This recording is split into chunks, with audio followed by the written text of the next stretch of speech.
What's up, guys? Back here, Archeage Unchained. Let's talk about another topic that almost no one knows about and they don't really talk much about. There's hardly any information about community centers and the payouts that you get for community centers. So we're seeing a couple people post and brag about their community center results and rewards, and then other people are saying that, hey, I didn't get this much. How do you get that much? What are you talking about? Why are you, what? Confusion, because there's not much information about community centers. I think when I searched on the web, the only information was kind of like from me from like 3.0 when it came out and a few other videos on YouTube. But yeah, let's talk about this once again for Archeage Unchained. Very, very simple. The basics of community centers are you must be a resident in the zone. And then every time something happens in the zone, so someone crafts something, someone buys something from the NPC vendor, any kind of gold transaction happens in the zone, some of the money gets put into this pie. And then it gets split out to all of the residents. A resident is someone that has a house in the zone.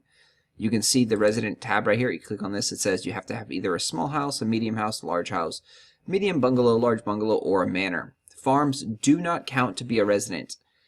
You will then get a special resident quest in the zone that says transfer a trade pack.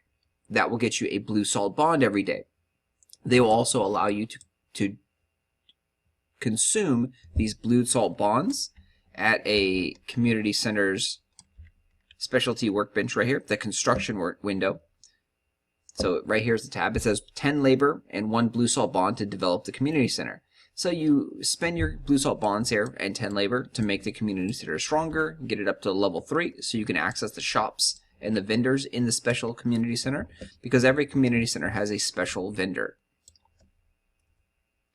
But we're talking about money. So, is this good? Is this something that you want to do? Do you want to have your house in specific zones? Sort of. So the only zones that are actually good and profitable, and I use the word profitable kind of loosely, is the capital cities, Solace Headlands for the east, and then 2 Crowns for the west. And the reason is that none of the other zones will get enough gold contributed to their big pie, to the prize, than these zones, because these zones will actually get cargo gold.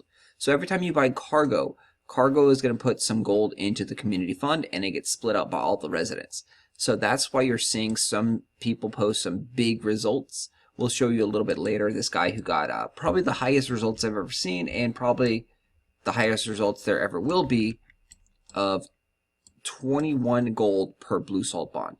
That's kind of unheard of. And even then, it's not that much. We talked upon this earlier. When the servers first came up, the best thing to do with your blue salt bonds were to make the trade packs with these guys. You go into your folio, type in blue salt bond, and you'd see there's trade packs that actually use these blue salt bonds. They used a pigment, a blue salt bond, and 600 labor.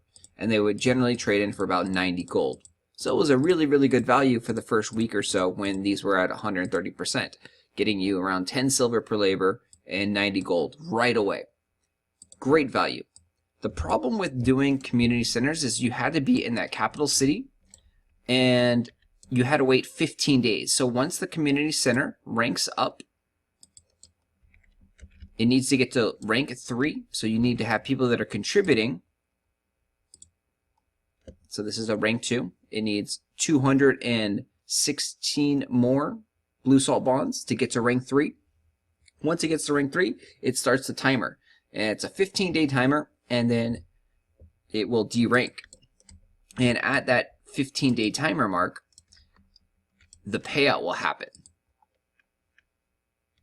So the pie will continue to grow for those 15 days, and you will get more and more gold as more and more transactions happen.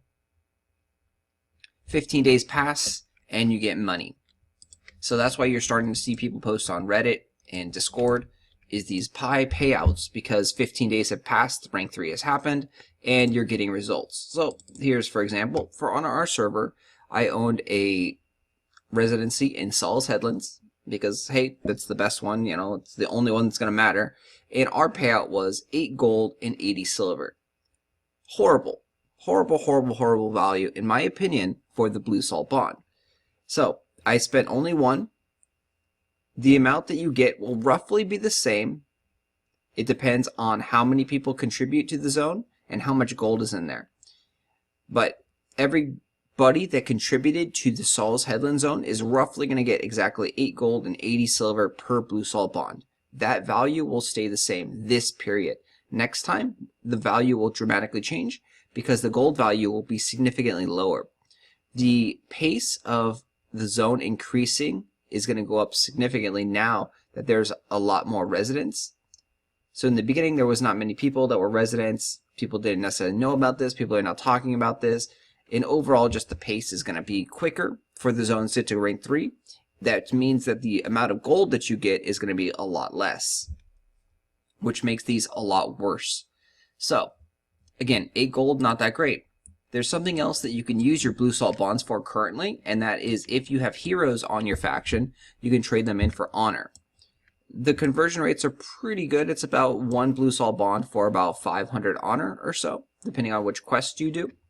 You can also later on trade these blue salt bonds in for Ionod and Delphinod weapons and armor, which that's probably what you want to actually save these things for if you're going to play the game long term. If you're playing the game short term, you probably want to save these guys just for honor. If you are in one of the capital city zones, you need to make a choice to see, is the value high enough to warrant you putting your blue salt bonds in. If you're in any of the other zones besides Saul's Headlands and Two Crowns, don't do it. Do not put your blue salt bonds into the community centers. You're not going to be happy with the payout. You're not going to get good money. It's not going to be worth your time or energy or effort. So if you're in the 2 capital cities, yeah, maybe. But here again, ours, you take this number, you divide it in half and take off a 0. Our total pie was 18,000 gold, and we got 8 gold. The big one on Reddit that I think is the highest that you probably will ever see, the pie was 48,000 gold, and he got 21 gold per blue salt bond. So you can see if your pie is really, really high like that, you're going to get a lot more gold. But I'd say you're better off just trading these guys in for honor. But it's totally up to you. Again, if you are in some of the other zones besides the capital cities, do not put these guys in your community centers. You will not be happy. It will take forever for the community center to level up. It's not a good investment. Your payout will be about 1 gold, 2 gold. It's going to be horrible, guys. Do not do it. Only if you're in the capital cities are these even potentially worthwhile. You need to keep an eye on the fund and see how much it is. For example, in-game right now, in this zone is only about 2,000. I would not be investing my blue salt bonds in this whatsoever. Because again, if this gets up to 18,000, which it's not going to, it would only give me 8 gold. At 2,000 gold, it would approximately be worth maybe like a gold or 2 for every blue salt bond that I put in. Really, really bad. You don't want to do this. Way better just hold these and sell them for honor. Let's take a look at Saul's Headlands currently, and then you can see just a significant difference. So over here, Saul's Headlands, it's loading up, and as you can see, there's a quest. You don't have to be a resident to get this quest. You can go to all these community centers and grab these quests daily. Highly recommend doing the iron ingot ones. You'll generally make profit on this and get a blue salt bond. So right now this one says, give me 100 iron ingots. We're going to be like, yay, because iron ingots are cheap. We're going to give them 100 iron ingots. We're going to get a blue salt bond. And we're going to profit. Already, we're at 883 gold. And you can see that's almost the same amount of gold as the rank 2 developments over in Arkham Iris. Like literally almost the same amount of gold as Arkham Iris. It's crazy. And we're only in rank 1. This one just started. There's only been 28 people that have donated. So, again, the only zones that are worth doing, Saul's Headlands and Two Crowns. Alright guys, I will talk to you guys later. Thanks for watching.